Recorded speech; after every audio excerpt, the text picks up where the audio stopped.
Вакцинация от сезонного гриппа позволяет защитить иммунитет человека от нескольких штаммов вируса. После вакцинации заражение может не произойти вообще, или же заболевание пройдет в легкой форме, то есть тем самым исключается средне-тяжелое и тяжелое течение болезни и летальный исход.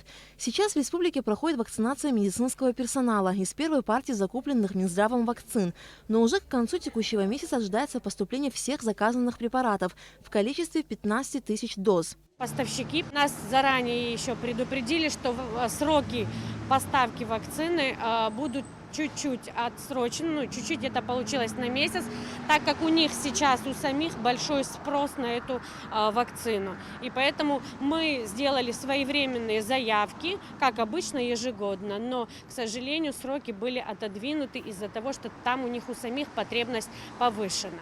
Работников медицинских учреждений прививают трехвалентной вакциной Ультрикс, которая формирует высокий иммунитет против гриппа типа А и Б. После вакцинации антитела появляются через 8-12 дней. Иммунитет сохраняется до 12 месяцев. Я считаю, что если медики заболеют и выйдут из строя, то это будет не очень хорошо для общего населения и для детей, которым мы не сможем оказать помощь. Я думаю, это очень важно. Мы проходим ежегодно вакцинацию от гриппа, так как, во-первых, мы медики, это нам необходимо делать. В первую очередь специалисты рекомендуют прививаться людям, находящимся в зоне риска, страдающим бронхолегочными заболеваниями, пожилым и детям. Однако многие целенаправленно отказываются от вакцинации, и на это у каждого свои причины. Если у человека нет противопоказаний, то медики все же рекомендуют делать прививки. В связи со сложившейся обстановкой во всем мире сейчас есть такое заболевание новое, как ковид.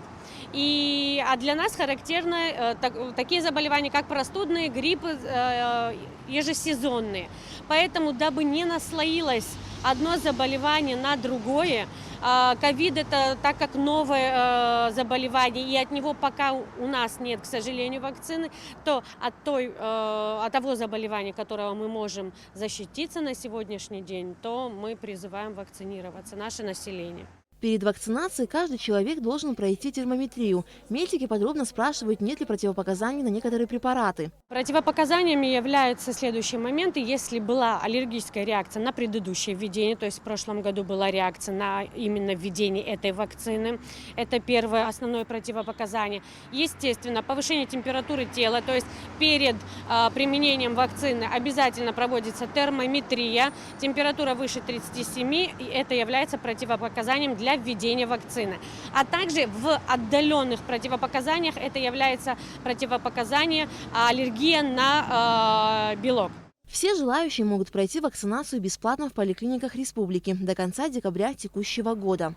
Алика Трапш, Михаил Братухин, Абхазское телевидение.